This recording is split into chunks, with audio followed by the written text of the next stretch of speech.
Étape transitoire de l'enfance à l'âge adulte, la puberté se manifeste entre 9 ans et 14 ans chez les garçons et entre 8 ans et 12 ans chez la fille. C'est l'étape de la croissance appelée l'adolescence où l'enfant commence à prendre conscience de sa personnalité. Mesdames et messieurs, bonsoir. Dans ce numéro de Capital Santé, nous allons nous intéresser aux dérives comportementaux observées chez certains adolescents. Et pour en discuter, nous avons en plateau Monsieur Charmagne Kofi Bonquet. Il est écrivain et psychopédagogue. Monsieur Bonquet, bonjour. Bonjour madame. Avant de revenir en plateau, nous allons suivre Dr Yevedo Toro-Djede. Il est médecin pédiatre au CNHU de Cotonou. Il nous parle des changements hormonaux et physiques qui interviennent à la puberté. Suivons plutôt. Au niveau du cerveau, alors que la sécrétion de cette hormone qui déclenche la puberté est restée muette depuis la naissance, pendant la période néonatale, c'est-à-dire quand l'enfant vient de naître, ça peut éveiller sous l'effet des hormones de la mère. Voilà, donc c'est un peu éveillé. La petite fille peut parfois même avoir un peu de sang dans son sexe, ou le garçon, le petit nouveau-né garçon peut avoir un peu de sang. Ça, c'est lié aux hormones maternelles, mais après, ça rentre dans un sommeil et ça se réveille vers l'âge de 8 ans chez la fille ou 9 ans chez le garçon. Et cette hormone va commencer à être produite, qu'on appelle la GnRH. Et donc cette hormone va entraîner la sécrétion d'autres hormones. Donc on parle de la FSH, la LH. Et c'est ces hormones qui viendront agir sur les gonades chez les enfants, donc les testicules chez le garçon, pour entraîner un développement des testicules avec in fine la production des spermatozoïdes, la production des testostérones. Chez la fille, ça va être le développement des ovaires, pour que les follicules vont grandir, avec possibilité de produire des ovules. Également, les oestrogènes vont être produits en quantité. Alors, tout ça, de façon, sur le plan physique, morphologique, comment ça va se manifester. Et donc, chez la fille, le premier signe, ça va être l'apparition du bouchon mammaire. Voilà, la petite fille va commencer à avoir des seins qui vont commencer à grossir. Après, ça va être la pilosité pubienne, c'est-à-dire des poils qui vont apparaître sur le pubis. Et après, des poils axillaires aussi, au niveau de axillaire, qui vont apparaître. Chez les garçons, ça va être les testicules qui vont commencer à grossir. Donc ça c'est le premier signe. Après, la verge va commencer à se développer. Le poil va apparaître également au niveau du pubis. Le poil axillaire après, qu'on peut voir. Transitoirement chez les garçons, les seins peuvent prendre de volume aussi, mais de façon transitoire, ce qu'on appelle la gynécomastie, qui va disparaître après. Chez les garçons aussi, la voix va devenir un peu grave. Voilà. Et parallèlement au développement de ces caractères sexuels secondaires, l'enfant va commencer à grandir, va prendre de la taille. Alors, quand l'enfant naît, on dit première année de vie, l'enfant va prendre 75 cm. La deuxième année de vie, l'enfant va prendre 10 cm. Troisième année, 8 cm. Quatrième année, 7 cm. Ce qui porte l'enfant à 1 mètre à 4 ans. Après ça, l'enfant rentre dans un couloir, il grandit. Et il va grandir en moyenne 4 à 6,5 cm par an. Mais dès qu'il arrive au niveau de la puberté, il peut aller jusqu'à 10,5 cm par an. Donc, c'est pendant la période pubertaire, grâce aux effets des hormones sexuelles, que l'hormone de la croissance aussi va être beaucoup produite. Et donc, ça va faire que l'enfant va grandir de façon rapide. Et cette prise de taille, cette croissance rapide va le porter à la taille définitive à la fin de la puberté.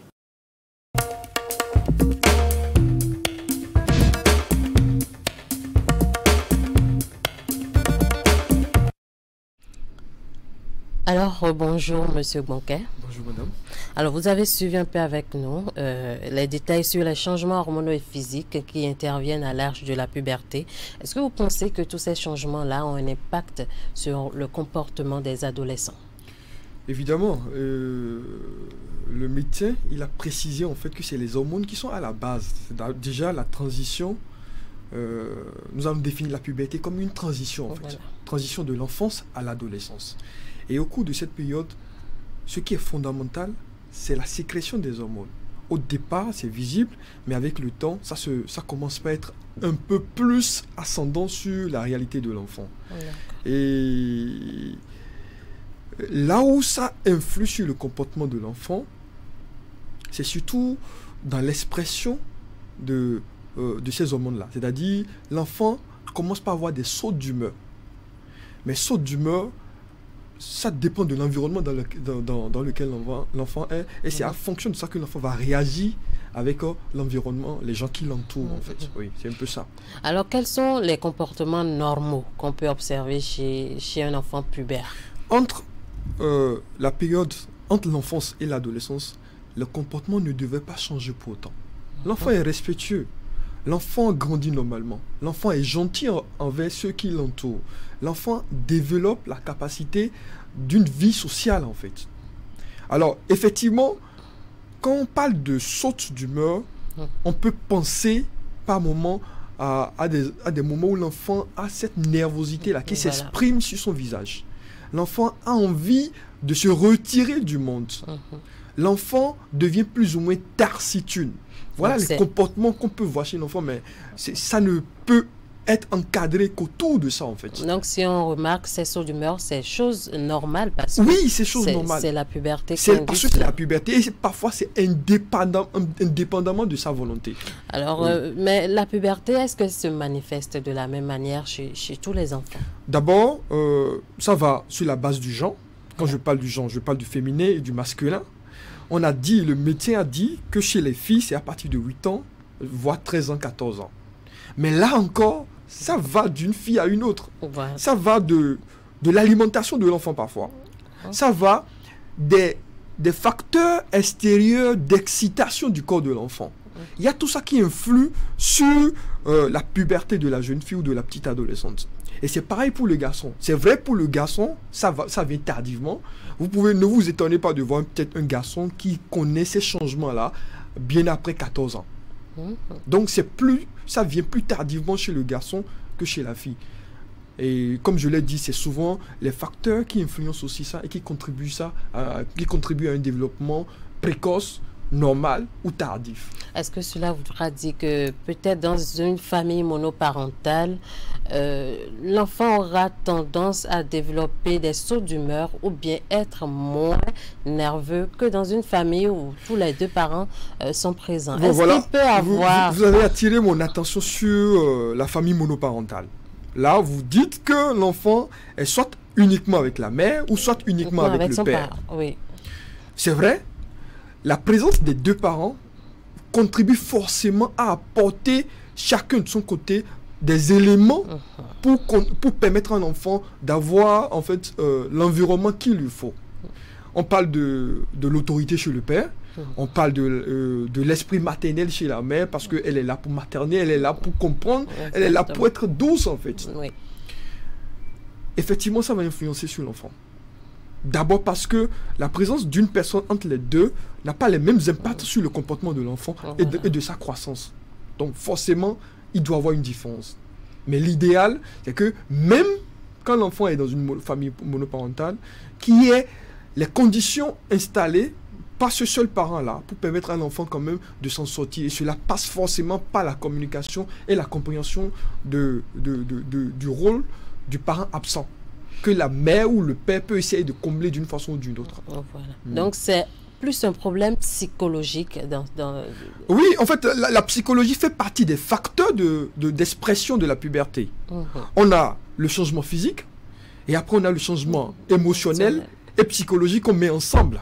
Donc c'est ça qui fait la part des choses. Mais les trois ou bien les deux, ils contribuent de façon intrinsèque au développement de l'enfant.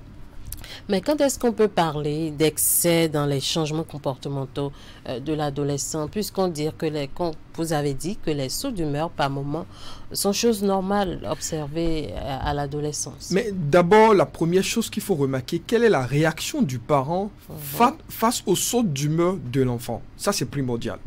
La deuxième chose, quel est l'environnement dans lequel l'enfant est? Et la troisième chose, quels sont les facteurs extérieurs qui agissent sur l'enfant au quotidien? Avec ces trois facteurs-là, vous êtes en mesure de savoir quelle pourrait être la réaction de l'enfant dans un moment où on est censé l'avoir calme, retiré, taciturne.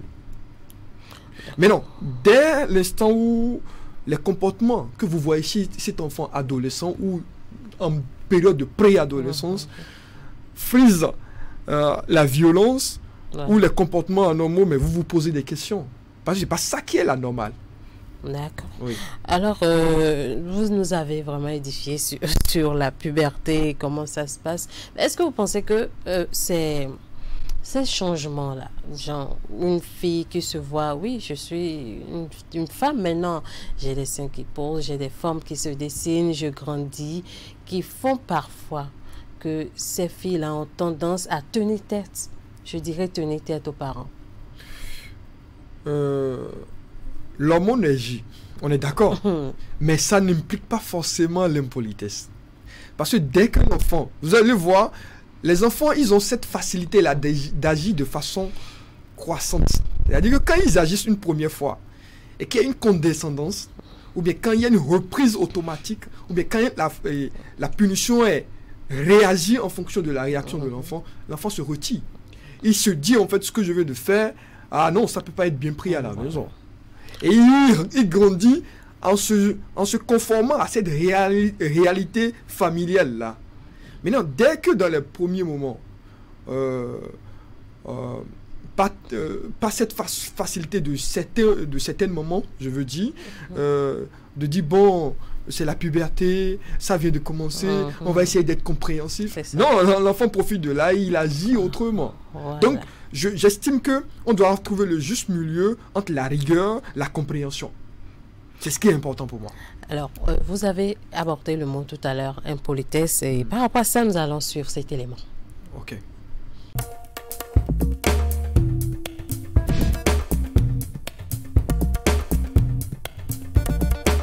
On va développer une certaine sensibilité émotionnelle. Voilà, il y a certains enfants qui vont parfois avoir des petits moments d'agitation ou d'irritabilité. D'autres parfois peuvent présenter une tristesse.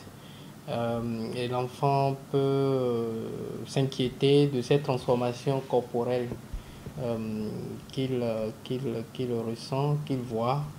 Voilà, et sur le plan mental, c'est pendant cette période que l'enfant va vraiment développer son intelligence abstraite. Il prend conscience de lui-même, il a envie de découvrir beaucoup plus ce qui se passe autour de lui et tout ça. Ces enfants s'inquiètent surtout parce que généralement la puberté ne se développe pas exactement de la même manière chez tout le monde. Voilà, donc c'est ça qui les mène dans cet état-là. Voilà. Je ne veux pas mettre l'impolitesse observée peut-être chez certains adolescents sur le compte du développement de la puberté. Non, je ne pourrais pas l'affirmer. Voilà. Mais on sait qu'il y a un changement au point de vue comportemental voilà, qu'on observe chez eux. Voilà, le médecin vient de le confirmer, on ne peut pas mettre impolitesse sur le coup de la puberté. Mais est-ce qu'une mauvaise gestion de la puberté au niveau des parents peut les conduire à la dérive? Ben, évidemment, évidemment. J'insiste sur le fait que les transformations dans le corps de l'enfant et la psychologie de l'enfant changent. Ça, c'est un fait. Nous sommes d'accord sur ça. Et si nous partons de cette base-là, nous, en tant que parents, qui avons l'information, ou toute personne âgée dans l'environnement de l'enfant peut déjà se baser sur ça pour pouvoir voir la façon de réagir avec l'enfant. Le médecin a dit que ça varie d'un enfant à un autre. Oui. Vous pouvez avoir 2 enfants ou 3 enfants de 12 ans ensemble, et qu'est-ce que vous remarquez? Il y a un qui connaît la puberté avant l'autre. Et ces réactions peuvent être des réactions qui induisent un peu la réaction des autres qui vont venir plus tard. On parle de l'influence des pères. Donc, ce qu'il faut éviter à un enfant, c'est de trouver d'abord le moyen de lui faire comprendre en fait que ce qui t'arrive n'est pas quelque chose d'anormal. Encore que dans notre société, dans notre milieu social, parler de certaines choses avec les enfants reste tabou en fait. Voilà. Non, ceux qui ont été à l'école, ou bien ceux qui ont quand même une certaine ouverture du monde, doivent comprendre que oui, la communication avec l'enfant commence à partir de cet âge et qu'il ne faut pas qu'il soit fermé à tout. Parce que ce que vous l'empêchez de connaître dans le milieu familial, et par vous, il n'apprendra pas un père, et le père ne peut pas lui apprendre ça de la meilleure façon. Et c'est ça qui parfois qui envoie les enfants à la dérive en fait. Parce que le père qui lui apprend la chose ne lui apprend pas ça de la même façon ou de la meilleure façon. Et ça conduit à la dérive. Donc ne vous étonnez pas d'avoir un enfant qui est impoli parce que peut-être autour de lui, à l'école ou le camarade qu'il a dans la rue est impoli et peut-être que chez lui, il n'a pas les parents qu'il faut. Ou peut-être que chez lui, il est peut-être dans une famille monoparentale où le parent n'est pas présent. Parce que nous sommes dans une société où tout le monde court pour chercher de l'argent. Voilà, alors un enfant de 12 ans et un enfant et son camarade de 12 ans qui vit dans une famille mononucléaire avec les deux parents, la réaction ne va pas être la même chose. Mais j'estime qu'il ne faut pas condamner la famille monoparentale pour ça. Non, c'est un fait de société, c'est une réalité qui est plus développée aujourd'hui. Donc on doit savoir comment mettre le tout ensemble pour contribuer à l'éducation de l'enfant et à son épanouissement, parce que je tiens à ça en fait. Exactement. Oui, l'épanouissement de l'enfant, parce que un enfant bien épanoui a ce don-là, ou bien à cette expression du corps qui lui permet de faire attention à ses réactions pour ne pas frustrer ou pour ne pas attirer la colère des personnes adultes qui sont dans son alentour. Mais comment le parent s'arrange pour que l'enfant soit épanoui déjà à cette période-là? Quand l'enfant se retire, sortez-le de ce cocon. Et pour sortir l'enfant de ce cocon, pas forcément par la violence, mais on peut trouver des moyens de le faire. Et je le dis, ce qui est basique et ce qui doit être exploré davantage chez les parents que nous sommes aujourd'hui, c'est la communication avec l'enfant. La petite nuance, c'est que communication ne rime pas avec le laxisme.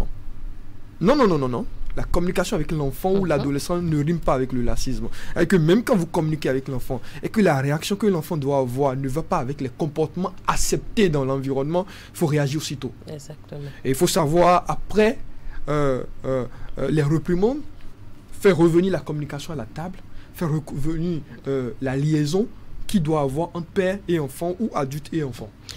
Vous avez mentionné tout à l'heure, les parents aujourd'hui ne sont pas vraiment présents parce que tout le monde court pour chercher de quoi nourrir sa famille. Quel est le rôle de la société dans cette période-là où l'enfant traverse beaucoup de choses que des fois lui-même, il ne comprend pas? Quel est le rôle de la société? Comment est-ce que la société peut accompagner cet enfant qui traverse cette période de puberté? Oui, nous avions, je le dis parce que je vais l'exprimer au passé ou à l'imparfait, nous avions cette facilité-là, par le passé, de dire que l'enfant est éduqué par la cour familiale. Parce qu'effectivement, les enfants, ils grandissent tous ensemble dans une cour commune où tous les parents, la mère de l'autre est la mère de mon enfant. Le papa de l'autre ou bien le papa de mon frère est le père de tout le monde dans la famille. Ce qui fait qu'on a la facilité de contrôler les réactions des enfants qui grandissent selon le même âge et selon les mêmes intentions et les mêmes comportements. Et on peut régler au fur et à mesure. Mais nous sommes dans une société aujourd'hui où les gens ont la facilité de vivre en individualisme. C'est-à-dire que c'est de petites familles qui se forment et on est dans une même maison, mais chacun a son appartement qui reste sa vie privée. Donc on n'y entre pas n'importe comment. Et c'est ça qui pose le problème. Parce qu'à un moment donné, l'autre dit, mais donner des leçons à l'enfant du voisin, c'est comme si j'entre dans leur vie privée. Alors je dois mettre un peu de mesure pour que demain, le même parent ou bien l'autre aussi ne fasse pas la même chose avec mes enfants. Donc ça a créé une certaine dissension dans la façon d'apercevoir la leçon ou les conseils à donner aux enfants d'autrui. Mais qu'allons-nous faire? Nous estimons que l'école joue déjà un rôle. La maison aussi doit continuer à jouer un rôle. Et peu importe l'occupation des parents, peu importe ce qu'ils font, ils doivent trouver le moyen d'étudier leur enfant. J'insiste dessus parce que quand tu es père ou mère, étudier ton enfant, c'est la chose la plus basique en fait. Parce que quand tu ne connais pas ton enfant et que l'information vient de l'extérieur, tu ne sais pas comment défendre l'enfant. Exactement, oui. Donc, il est impératif pour chaque parent, même quand l'enfant est loin, même quand l'enfant est en train de faire quelque chose, mais de l'observer et de voir quelle pourrait être sa réaction si demain on vient me dire mon enfant a agressé telle personne. Je pourrais dire oui, quand je vois ses réactions, quand il joue avec ses petits frères à la maison, il est capable de faire ci, de faire ça. Et c'est à moi de corriger avant que l'enfant n'aille au dehors. Donc c'est le rôle des parents. C'est pas pour rien que Dieu nous a donné cette fonction-là. Donc il faut avoir la patience nécessaire, il faut avoir le courage nécessaire pour dire un enfant, je l'éduque pour de bon. Vous voulez dire aux parents là de devenir psychologue? Non, pas forcément. Parce que j'estime que... Mais vous savez, la fonction de la psychologie à l'étape de la prescription, c'est quand il y a problème. Mais on ne va pas confondre normalité et problème. La normalité, c'est que chaque parent apprend à connaître son enfant. Et apprendre à connaître son enfant ne veut pas forcément dire, bon, il a tel comportement et telle est la réaction qu'il faut induire par rapport à ce comportement-là. Non, l'enfant réagit de telle façon. Ok, moi en tant que parent, connaissant le bien et le mal, quelle réaction je peux connaître par rapport à ça? Parce que déjà dans notre société, les routes sont tracées pour le bien et le mal. Oui. Donc on connaît les normes. Mais à la puberté, il paraît que l'enfant, quand bien même il est en train de découvrir son corps, de découvrir la personne qu'il est, n'arrive pas forcément à dissocier ce qu'il fait de bien de ce qu'il fait de mal. L'enfant, au-delà de 6-7 ans, connaît le bien et le mal. Normalement. Et c'est même pas discutable. En fait. Donc c'est exprès que certains font... Et c'est pour ça que je dis que ne confondez pas la communication et le laxisme de certains parents. Dès que l'enfant pose le comportement une fois et que la correction et les reproches, ils vont avec au fur et à mesure, l'enfant réajuste le comportement en fonction de la réaction de l'adulte. C'est tout. Donc le parent doit savoir quel rôle jouer et jouer son rôle à tout moment. Conseil à l'endroit des adolescents qui traversent ce moment, parce que le médecin l'a dit, des fois ils ont des réactions dont eux-mêmes n'ont pas conscience parce qu'ils traversent une phase hormonale de leur vie. Alors quel conseil est-ce que vous pouvez apporter à ces adolescents-là afin qu'ils sachent comment se comporter et pour ne pas avoir des comportements trop excessifs à l'endroit de leurs parents, de leurs amis et autres?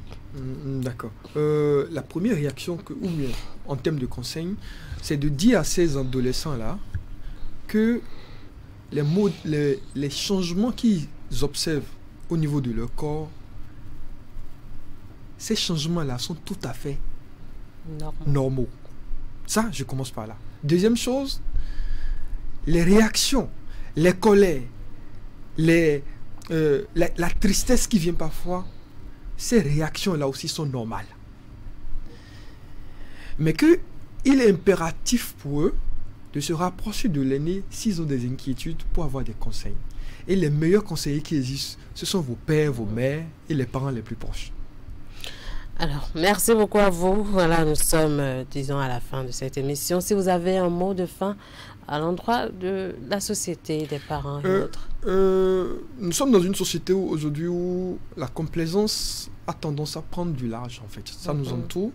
Et j'aimerais dire à tout parent que dès l'instant où tu ne donnes pas le nécessaire à l'éducation de ton enfant, tu lui ouvres les portes pour aller loin, en fait. C'est-à-dire que il va facilement aller à la déviance. Et demain, la société va te juger d'abord avant de juger l'enfant. Donc, il est impératif pour tout parent d'avoir la confiance d'abord et la patience pour parler aux enfants.